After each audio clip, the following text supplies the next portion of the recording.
I am Danny Remington-Smithson, Chair of the Women in Finance Committee, and I'm excited to bring each of you an inspiring program this morning. The RMA is a member-driven professional association whose sole purpose is to advance sound risk management principles in the financial services industry. Programs and events are possible through the generous support of our annual platinum sponsors and our RMA chapters in San Diego, Inland Empire, and Los Angeles. Today's program is proudly sponsored by Bank of Southern California, whom I now have the distinct honor of representing as Executive Vice President, Regional Manager, Orange County. Bank of Southern California is a 19-year-old very dynamic community bank. We have a 5-star Bauer rating and designated as a super premier performing bank by the Finley Reports. We have 12 branches and are excited to continue our growth story in 2021 into Los Angeles with 4 new branch locations. Our bank is relationship driven and we are led by Nathan Rogue, President and CEO, along with David Rayner, Executive Chairman of the Board. Please don't hesitate to reach out to me if you have any questions about our organization, and I look forward to sharing more exciting details with each of you in person. Last year we gathered at the very beautiful Center Club. We had amazing decorations. We were all sitting at beautiful tables having a really wonderful meal. So I thought there was no better way for me to present this program today than here in my home at my dining room table, surrounded by the things that bring me comfort, memories of gatherings of friends and family, sharing wonderful times, telling stories, laughing, drinking a little bit of champagne, if you all know me well, and just really celebrating life. I know that this has been a year of epic firsts for all of us. Personally, the thought of a pandemic that would bring the world to a halt never seemed possible. I think the only word that I could ever think of each morning as I woke and at night as I went to bed was the word unbelievable. It was part of my vocabulary constantly. I would hear the news and I would say, oh my gosh, this is unbelievable. And as we've gone through these 9 months now, I'm certain that all of us have felt this feeling of this is unbelievable. However, I believe that things will be better. And now I truly believe that anything is possible. If I thought that I would be sitting here today doing a holiday presentation via Zoom, streamed live for the very first time, by the way, I would say that's not possible, but I believe it is possible. The word believe has become a mainstay in my vocabulary. I believe, yes, I can do this.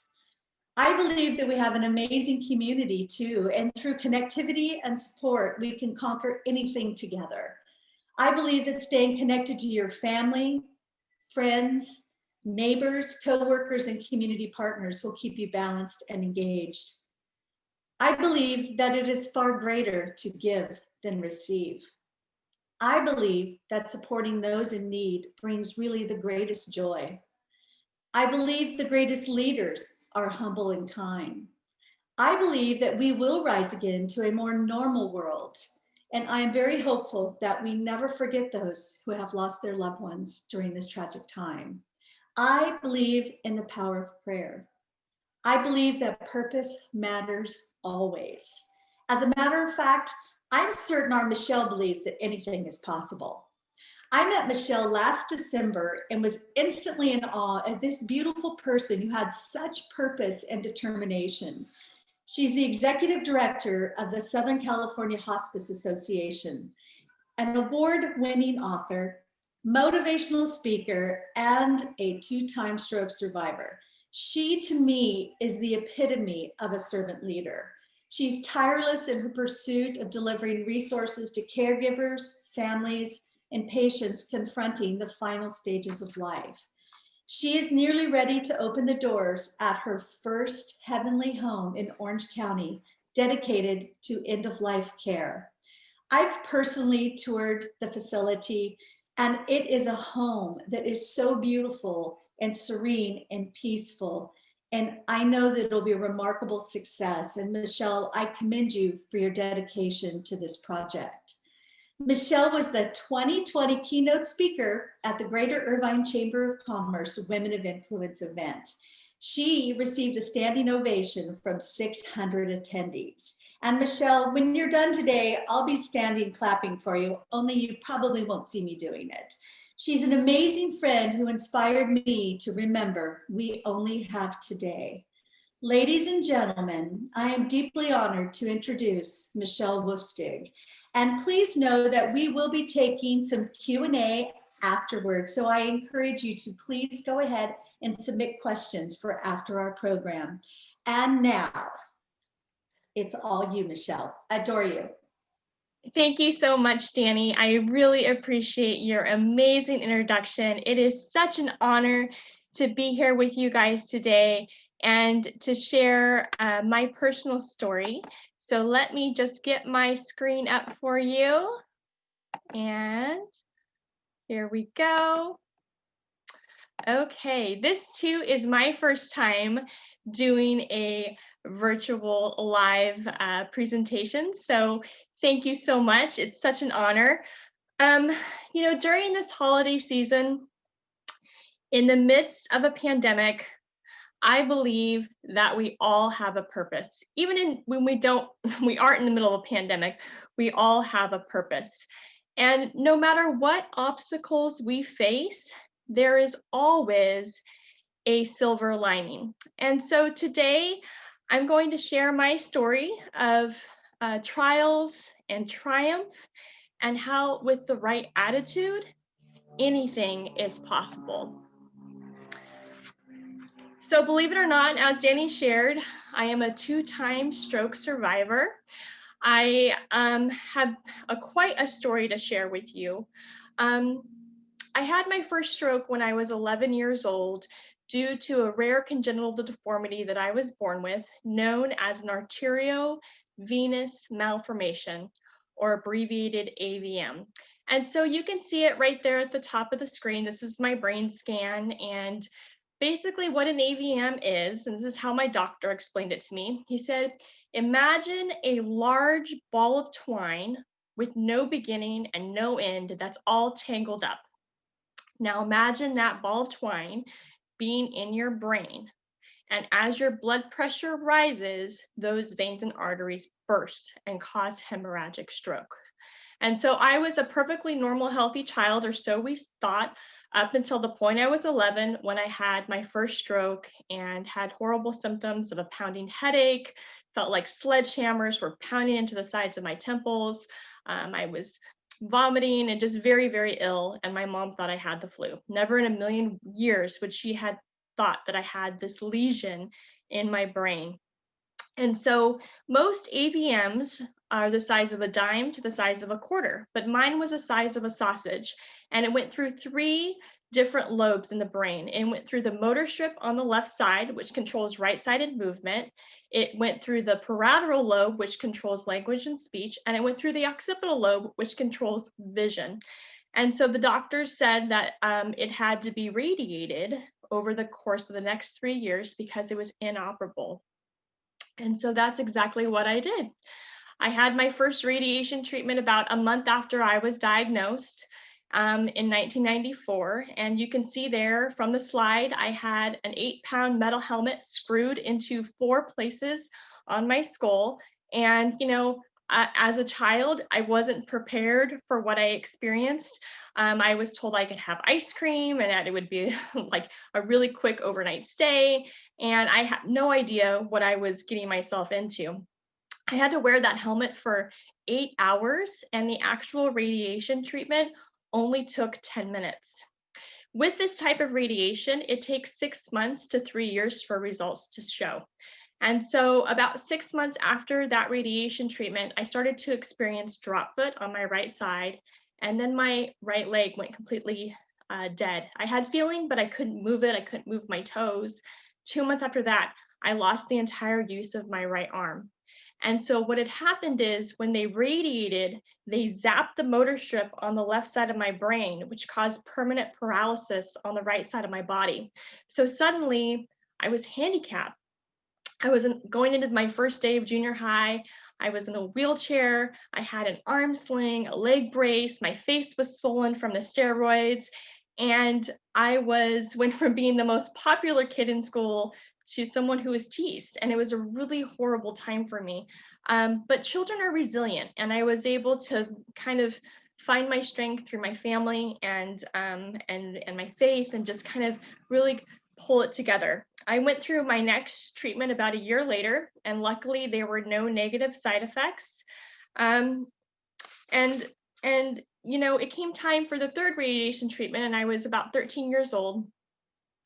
And the doctor said, the lesion is still there.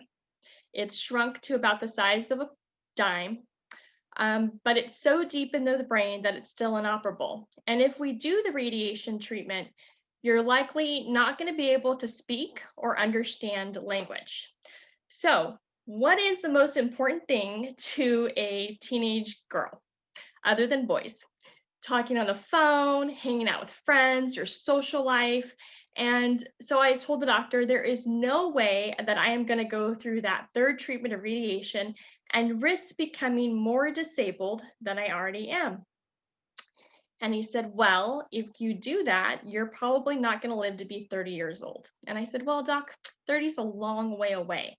And so I chose to live every day to the fullest, knowing that I had a limited life expectancy. And so I was really athletic prior to my disability, and I love sports. I would play football with the boys at recess, and I really wanted to play sports in high school. And so I thought, what sport can I play when you're handicapped? And so I thought, well, I can skip, and I could probably serve a ball with one hand. Why don't I try out for the volleyball team? So I showed up to the volleyball tryouts with a dead arm and a leg that didn't work. And the coach thought I was nuts, but I actually made the team, learned how to serve with one hand, would skip my way around the court. And by the time I was a senior, I was the varsity volleyball captain. And I was also the most enthusiastic bench warmer in all of the league. But it didn't matter to me because I was a part of a team and I was a part of something. And that was what I wanted. I wanted community, right? So I went on to college, and I went on a study abroad program called Semester at Sea. I highly encourage it. It's an incredible program. You basically earn college credit while you're at sea, and you take your college courses, and then you go into different ports. You travel all around the world. And so on that trip, I saw the Taj Mahal.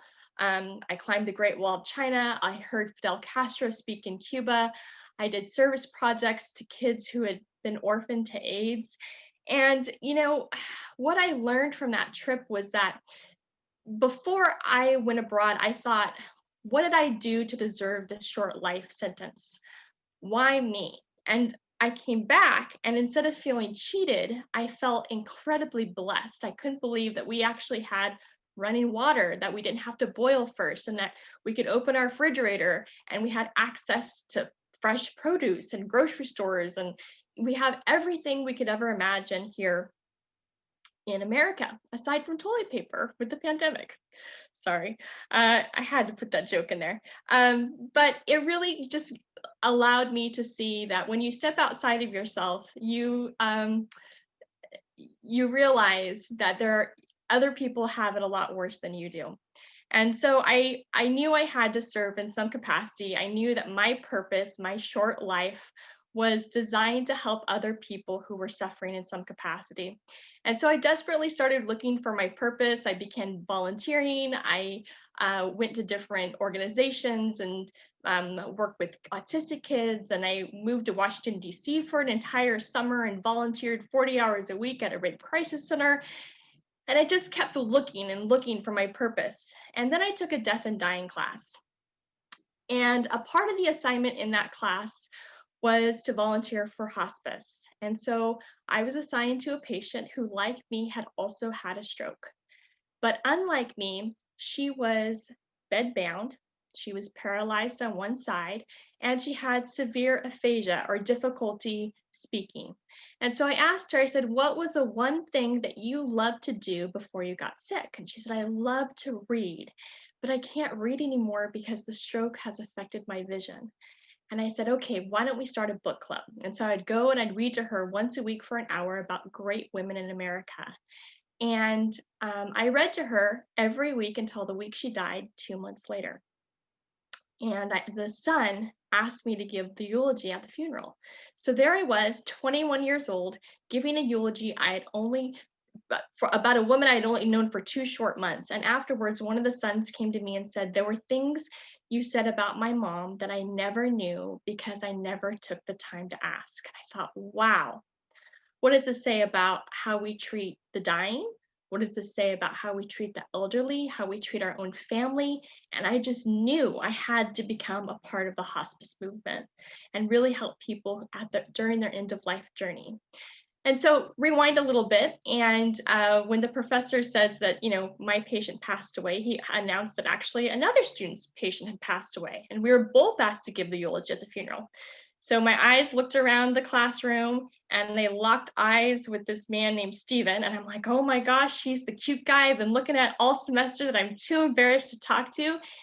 He waited for me after class, and 6 months later, he proposed, and we're going on 16 years now of marriage. We have a beautiful 9-year-old daughter, and he knew all about my limited life expectancy, but he didn't care anyways, and he married me, and here I am today. So you never know who you're gonna meet at any point in the road, because you have someone out there for you. I promise. I never thought I'd be so lucky.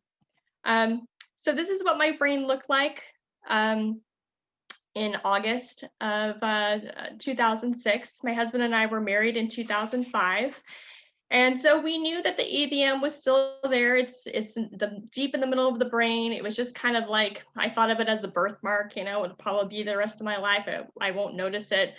And I still had my paralysis, but got along just fine. And we just kind of chose to ignore it, really.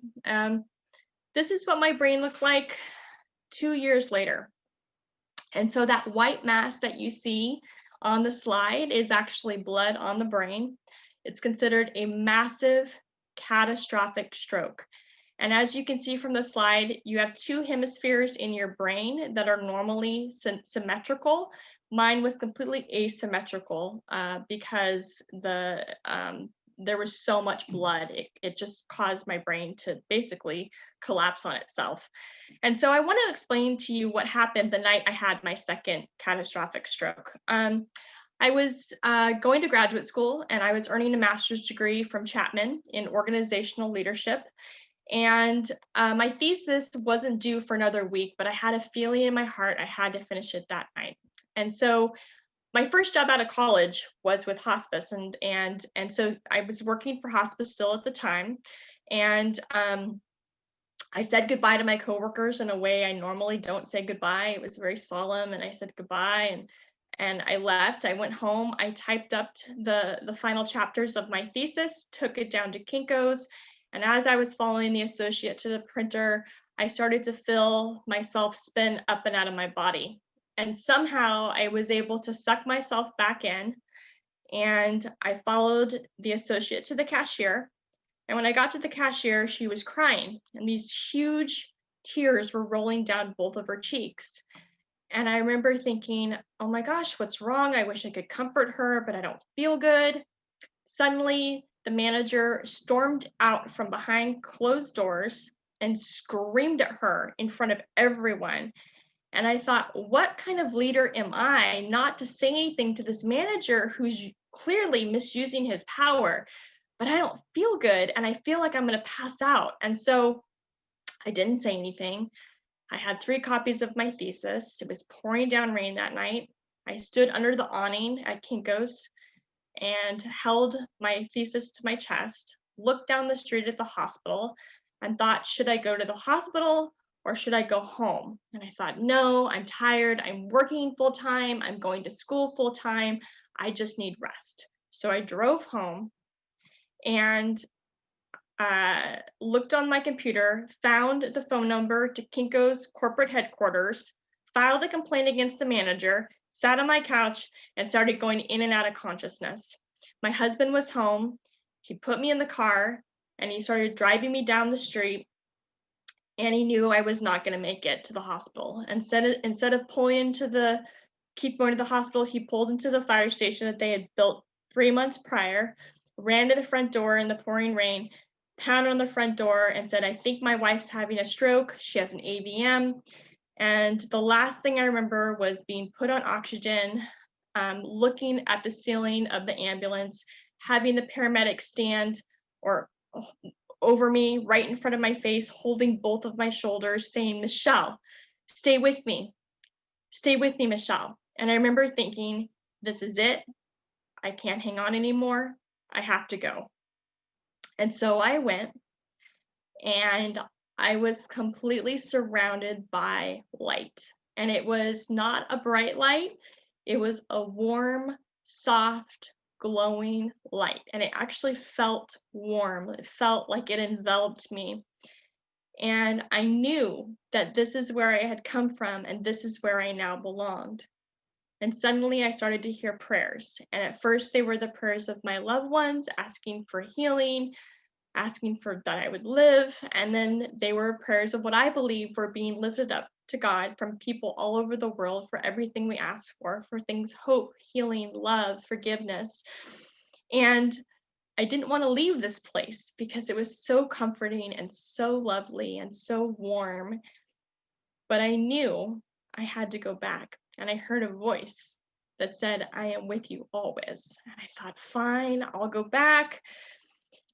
So by the time I arrive at the hospital, I'm in the deepest level of coma before you die. There's something called the Glasgow Coma Scale that rates the overall level of brain function when you're in a coma.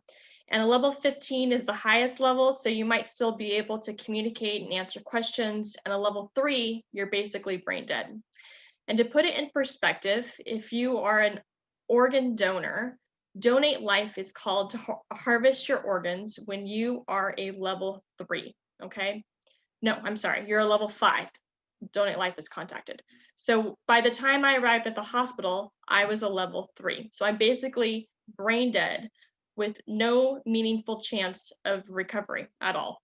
So they told my husband this, and he said, "I want to do the surgery, and this is the surgery, the craniotomy, that I was told the inoperable brain tumor all of my life. If I had the surgery, I would die. There was no way I'd wake up." And so my husband signed the consents, prayed over me, off I went to surgery. 8 hours later, the doctor comes out and says, "I'm sorry, she's still with us, but I don't have much hope." And my mom asked, "Well, what can we expect if she does make it?" And she said, "Well, if she does make it, we don't know if she's ever going to wake up." And my mom said, "Well, what can we expect if she does wake up?" And he said, "If she does wake up, she won't have to talk, walk, or see." So my prognosis was basically I would be in a permanent vegetative state. So that was what my family was expecting. My best friend wrote my eulogy. My family planned my funeral, but my husband refused to give up. We'd only been married for 2 short years, and he was like, "No, not going to happen. I'm not losing my bride. She is not going anywhere. She's going to live." And so he actually stayed with me every single day in the hospital in a tiny cot, and just was there with me. And I know through this pandemic, it's been very, very hard for families because you can't be with your loved one. You can't go visit them in the hospital. You can't see them. And that is so difficult. People often wonder, can my loved one hear me when they're in a coma? And I want to say, when I was in my coma for 8 days, I could hear everything. I could hear the doctor saying, "Michelle, if you can hear me, squeeze my hand. If you can hear me, open your eyes." And I remember trying to squeeze their hand and trying to open my eyes, but my eyes felt like they were made of thick steel and I had no strength in my hand whatsoever. But I wasn't trapped in my body. It didn't feel like I was trapped because I was at peace. I was surrounded by this light. I had this warm, loving presence all around me. So I could have gone the other way and been just fine. I remember my mom reading cards to me, and she read a card from someone who I particularly cared about, and a tear rolled down my cheek. And she said, "Oh my gosh," started screaming. Nurse ran in. "She can hear me. She can hear me. I just read a card." And she cried. And the nurse said, "Oh, I'm so sorry. She's just in pain." And she upped my morphine. Another time, the doctor came in and said, it's we have to put a trach in her tomorrow, a tracheotomy in her tomorrow. You can't be on a ventilator for longer than 7 days. And I could hear all this. And my husband says, I think she's going to wake up, and I don't think we should. And he said, I'm sorry, she's not going to wake up. We have to do this procedure. So he said, okay. And then I remember my husband gripping my hand and being like, Michelle, you have to open your eyes. They're going to put a trach. You don't want a trach. And I tried to open my eyes and I couldn't open my eyes. The next day, the doctor comes in and says, you're in luck. The OR is slammed and we're going to have to postpone this until Monday. And so my husband, again, it was a Friday. My husband again gripped my hand and said, open your eyes. I still couldn't do it. Next day, open your eyes, Michelle, open your eyes. And it took all of my strength, but my eyes fluttered open. And then he was like, oh my gosh, she can hear me. She can hear me. And the day that they were supposed to put the trach is the day they pulled the ventilator. So God is good and miracles do happen. So that's my story. So that my AVM is gone. I have a normal life expectancy. I'm still very disabled from the stroke, but this is what I look like. This is 3 weeks after my surgery. There's my husband. There I am with a shaved head after when they did the craniotomy. Even though I look good, this is what my brain looked like. And so as you can see from the slide, I suffered severe brain damage, not only from the stroke, but also from the craniotomy. And so I really had to learn how to live all over again. I had to learn how to walk, how to talk, how to eat, how to go to the bathroom, how to do all of the activities of daily living. And it was like being like an infant all over again. And after I was discharged from the hospital, I was put on home health and I had a hospital bed in my living room. I was on a catheter. I couldn't really eat. I couldn't count past 10. I didn't know my own name. I didn't know anything, but I knew I used to be really smart. I knew that I was earning my degree, my master's degree from Chapman. And so it was really a difficult time. And I just had this amazing epiphany when I was in my hospital bed, in my living room, right in this living room today, and thinking, oh my gosh, this is what my hospice patients must feel like, right? Weak, wounded, vulnerable, bedbound, anxious, but then to have somebody come and be present and hold their hand and just be in the moment. And I thought, wow, the gift of presence is so profound. It is so profound and meaningful. And in that moment, I knew that I had found my true purpose, and that was to continue to serve the dying. And so I worked like crazy to get my life back. Truly, I had occupational therapy, physical therapy, speech therapy, and this is my hospital bed in my living room. My husband, he put the laptop in front of me and he said, start typing. This is before iPads or iPhones, and I had no idea what numbers were. I had no idea what letters were. And so I started touching the icons on the screen, thinking that something would happen. And that shows the genius of Apple, truly. I mean, that's incredible. But I was like starting from scratch. I really had to learn how to do everything all over again. And here I am, 5 months later, at the graduation at Chapman. I'm still in a wheelchair. Those are my classmates that are there with me. And my husband was pushing me in the wheelchair. And as we were getting ready to be pushed up to the platform, or in my case, lifted up, I told the operator to stop. And the stroke had paralyzed my vocal cords, so my voice was like a breathy whisper. And I said, stop. And she didn't hear me. And so she says, what? And I said, stop. And I said, I want to walk. And she said, well, you can't walk. And my husband says, oh, yes, she can. So he went and found two of the biggest guys he could find in the lineup. And they hoisted me up the stairs and I walked across the stage and never got back in a wheelchair again. Whew. So you can do anything you put your mind to. In August, so I had my stroke in January. In August, I returned to work full-time as an executive director of a hospice organization. And it was the most difficult thing I ever did, but it forced me to reuse my brain during a critical time in the recovery process. And I think that really was helpful in getting things back. So I really love, this is like my most favorite quote of all time. It's by Mark Twain, and it says, "The two most important days in your life are the day that you're born and the day that you find out why." So having two strokes and my unexpected journey of this health struggle, that helped me to find out why I'm here. And I believe that when it comes down to it, all of us, all of us are here to serve in some capacity. And so, what is your why? And how are you making a difference? So, for me, I serve at Southern California Hospice Foundation. I've been there for the last 10 years. I love this organization. I love what we do. We serve terminally ill children and adults who are diagnosed with 6 months or less to live. And we work with different hospice partners in the community to come alongside these patients and help them with needs that reach beyond the scope of what the hospice benefit will cover. So, as a nonprofit, we help with things like food, transportation, payment of utility bill, final wishes, housing, and caregiving. And as Danny mentioned, we're in a capital campaign to open the first end-of-life care home nonprofit in Orange County. It'll be the fourth in the state of California. We're so excited. We just received a $1 million matching grant for our endowment to help offset the cost of caregiving so that no patient will ever die alone. And the most important thing is that we're going to work really hard to ensure that no patient is ever turned away due to lack of funds. And so, having a career in hospice for the last 17 years, I've really learned that, or I found that people, when they're dying, really want to know two things. Number one, they want to know that their life had meaning or that they fulfilled their purpose. And they want to know that they made a difference.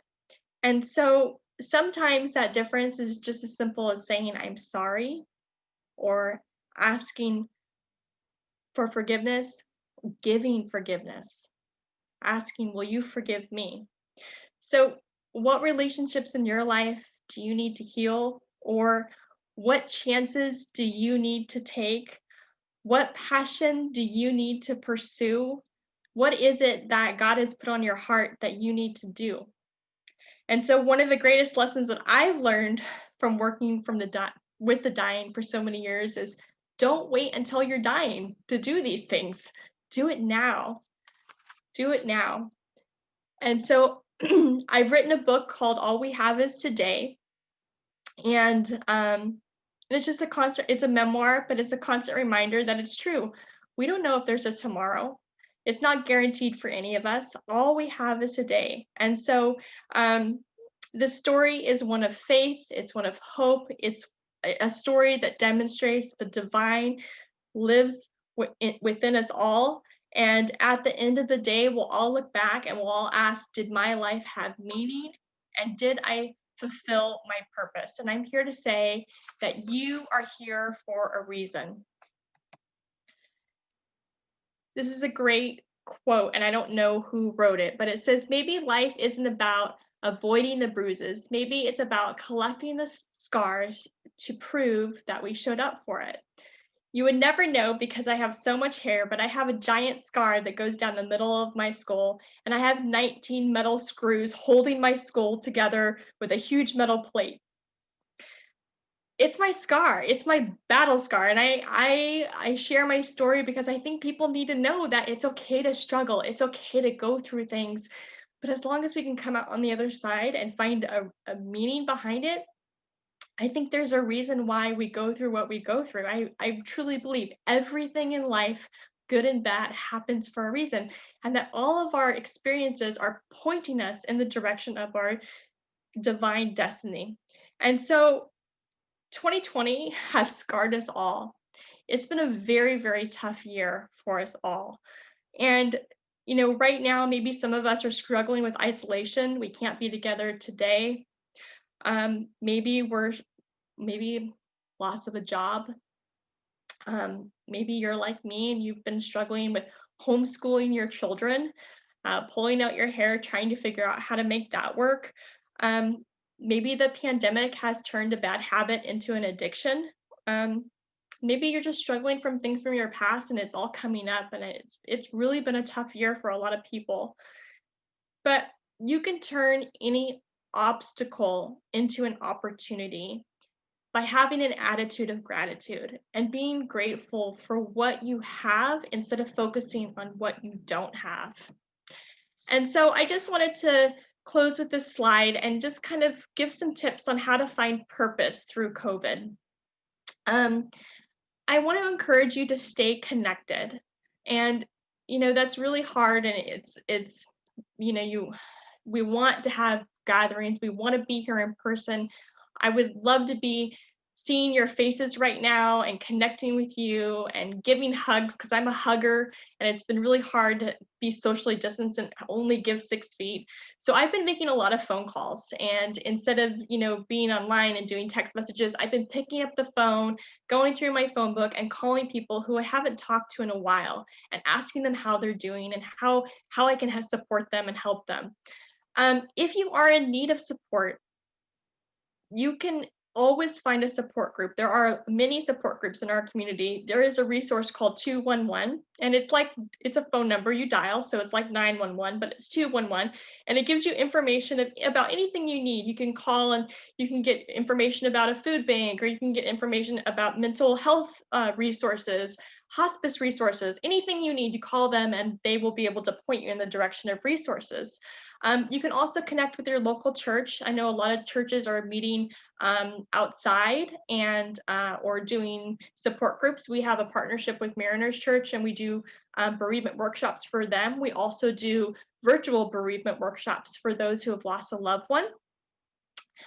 I want to encourage you to stay active, to exercise, to get out, to walk your dog. If you don't have a dog, walk your neighbor's dog. Just get out and connect with other people. One thing that I do is I keep a gratitude journal every day. And so every day you just want to write down 3 things that you're grateful for. And then you want to tell 3 people what those 3 things are. And pretty soon you'll realize that you have so much to be thankful for. You can give back. You can donate to your favorite charity. I know a couple. SoCal Hospice Foundation is one. But there are a lot of charities are struggling right now, and a lot of charities could use your support. So if you have the resources, make a donation to an organization that you care about. You can also make cards for your neighbors who are elderly and isolated. If you have kids, you can have your kids make cards and then go deliver them to their doorstep. You can host a toy drive or a food drive. There's so many different charities out there, so many people that need food right now. We've had many of those for our organization, and it's been very much appreciated. And I love this one. Our restaurants have been shut down, so they need our support. My daughter asked me the other day, are we allowed to leave Santa cookies and milk this year, or is that considered indoor dining? And I laughed. I said, no, we can definitely leave cookies for Santa, but support your local restaurants by doing takeout, and leave a tip for them, because they're really struggling. And then I want to encourage you to find humor. And because this is a presentation to the banking industry, never in a million years would I've ever imagined that I'd go to a bank teller wearing a mask and asking for money. But hey, here we are in 2020 in the middle of a pandemic, and we are. So I want to encourage you to find humor, to laugh, to stay connected, to give back. And no matter what you're going through, know that there is a reason and that there's a purpose, and that there are a lot of people who just love you, and you can do anything you put your mind to. So thank you so much for having me. I would love to answer any questions that anyone has, and I'll hand it back over. Michelle, oh my gosh, thank you so much. I am always in such awe of you. Once I hear you speak again, it's like hearing your story the first time, but it's just so much more meaningful to me since I've had the opportunity to hug you, and you're an amazing hugger, and Oh, get to know you better. So I wanted to share some of the comments from our audience today. Okay. One of the comments is from John Martyr, who is the president of RMA Orange County. And he wanted me to share with you that his mom had surgery for an AVM in 1970. Oh my Odds of God. survival, yeah, her odds of survival were very low, but she's now 88. Oh, good. That she is in hospice in his home, and Oh, he wanted me to thank you for the inspiration, which is helpful in this difficult time with her. So I just know that there are so many people out there that you've made a difference for this morning. And one of the other questions was, after hearing your story, one of our guests wanted to know, how do you balance your life? Like, you're a mom and a wife and a teacher and probably an activity specialist for your daughter, and you're trying to open the Heavenly Home, and you're running the association, and your friend to many. And I think about what it would be like to wake up every day right now and be Michelle. well, that's a good question, but I prioritize and I say no a lot. So you have to be able, you can't, I basically, I think being good time management is having the ability to say no to people. And so there are a lot of things where I can't participate in everything, I can't do everything. And I have to really look at my day each day and think about what is it that is most important for me to accomplish today. What is it that's, and it's always number one, family. That's always most important. And what, and then, and go from there, because there's a lot of white noise. There's a lot of people who will try to get your attention or try to get you into a meeting, and so you just have to be able to look at it and say, this is what I need to do today to focus on what I need to accomplish. And because you want to have good quality work too, you want to be you want to be a good mom, you want to be a good wife, you want to be a good worker. So it's really about prioritizing and discerning, having discernment of what will help you reach your goals. Well, I have a problem saying no. And so hearing that from you is just so, so meaningful. And I am so, so very thankful that you did not say no to me about Oh, speaking to this wonderful group of individuals today here, as we are just a week from Christmas Day. It's so very hard to believe. So I do feel that being present is just so, so profound. And so I thank you for sharing that comment. And in closing, I'd like to just again thank Michelle from the bottom of my heart. I absolutely adore you, and you inspire me every single day. And I'd like to share with our audience that I hope that you find much peace, joy, and love this holiday season. Please count your blessings. Remember to believe. There's so much to believe in. Believe in the possible. And please find your purpose and why in the new year. I know that I'll be thinking every morning about what my purpose and why is. And so I want to wish you all a very Merry Christmas, and may you have a blessed and beautiful new year, and have a wonderful afternoon. Thank you so much for joining us today. thank you.